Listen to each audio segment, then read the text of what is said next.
Ready? Start. Sir, I am very happy to move this motion because at last we have been able to create an environment in which the normal functioning of the House is resumed.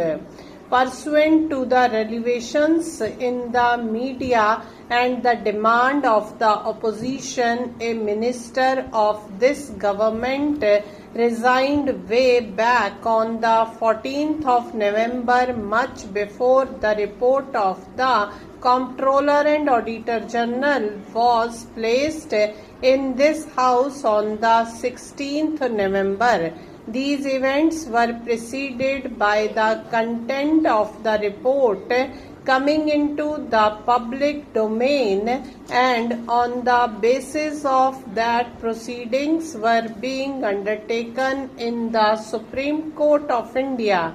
In the context of all these things, the fact was that the government never got an opportunity at any point in time to respond to these, because initially, while the matter was being publicly debated, the government did not have a copy of the report. By the time the report was placed in the House was not allowed to function. So, Mr. Deputy Chairman, sir, at no point in time the government got a chance to really respond to the audit objections of the said report, and when the government tried hard to do that, it was met with a lot of resistance. In the meantime, as you know, in accordance with the procedure, after the report is placed under the instructions of the President in the House, the report is then sent to the Public Accounts Committee, and the committee also commences its sittings.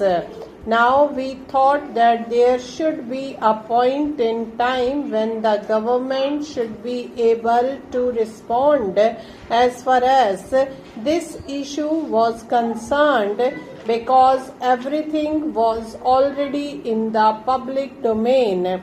So I am very happy that ultimately we are in a position that the matter is ultimately going to a joint parliamentary committee, and that all the issues will be looked into threadbare.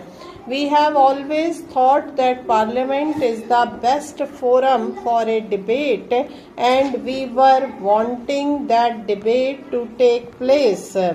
In fact, I was reminded of the fact that when some years ago, way back in 2001, pursuant to another episode that happened where some wrongdoing was shown to the public through the media, my good friend, who is now the leader of the opposition, made the following statement. He said that disturbances in the House are totally unacceptable, and this is exactly what we had wanted. He also said that if there are any lapses, they should be corrected. It is absolutely right. I entirely agree with him. This is exactly the sentiment that my good friend had expressed way back in 2001. It is exactly the sentiment that we expressed, but unfortunately it was not accepted, and for reasons that are quite obvious. But anyway, this is a matter of the past, because I think as a nation we have to move forward, and so we intend to move forward. But having said that, sir, I must also explain why the motion refers to the period from 1998 to 2009. That is important because this whole policy with regard to spectrum started way back when in 1994. Sir, after the spectrum had been auctioned or the licenses had been auctioned, the companies got into great difficulty, and because of it, the then government decided to allow the companies to move to a revenue sharing arrangement.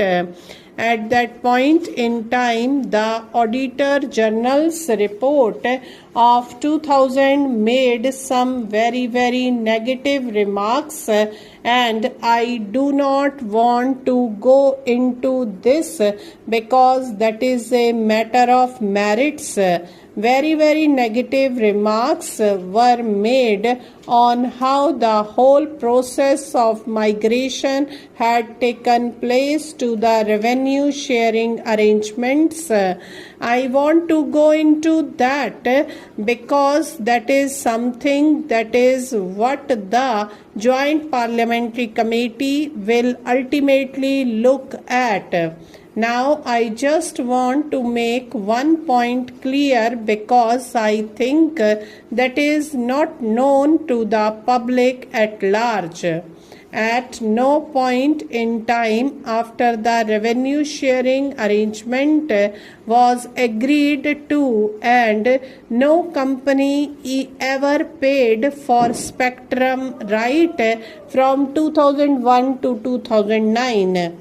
That is a fact that the people of our country should know. The people of India should also know three other facts.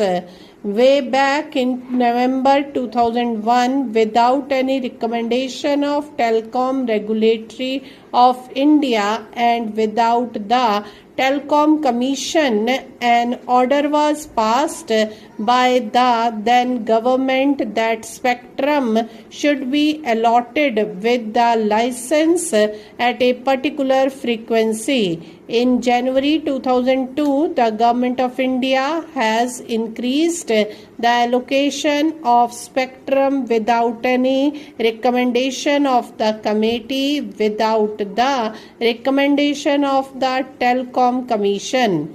Then in September 2003, pursuant to the recommendations of the high-powered committee, again this limit was increased without the recommendation of the Government of India or without the recommendation of the Telecom Commission. A decision took place by the Cabinet on October